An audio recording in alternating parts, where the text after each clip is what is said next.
நான் இப்போ நின்றுட்டு இருக்க இடம் ஸ்கை வியூ அப்சர்வேட்டரி துபாய். இங்கேருந்து துபாயோட ஸ்ப்ளெண்டிடான மால்ஸ் எல்லாத்தையும் ஒரே இடத்துல பார்க்கலாம். எல்லாம் சூப்பரான மேன்மேட் ஸ்ட்ரக்சர்ஸ்.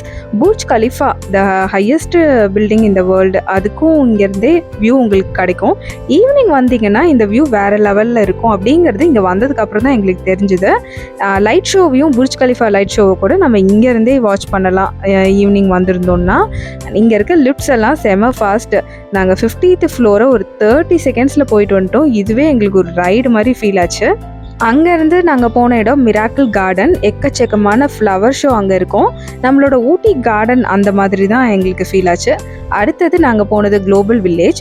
யூஸ்வலாக குளோபல் வில்லேஜ் 4 மணிக்கே ஓப்பன் பண்ணிடுவாங்க. பட் ரம்ஸான் டைமுங்கிறதுனால 7 மணிக்கு தான் ஓப்பன் பண்ணாங்க. அங்கே இன்னும் கொஞ்சம் டைம் ஸ்பெண்ட் பண்ணியிருக்கலாமோ அப்படின்னு தோணுச்சு. அவ்வளோ சூப்பராக இருந்தது. நிறைய ரம்ஸான்ங்கிறதுனால நிறைய ஆக்டிவிட்டீஸ் எல்லாம் நாங்கள் மிஸ் பண்ணிட்டோம்.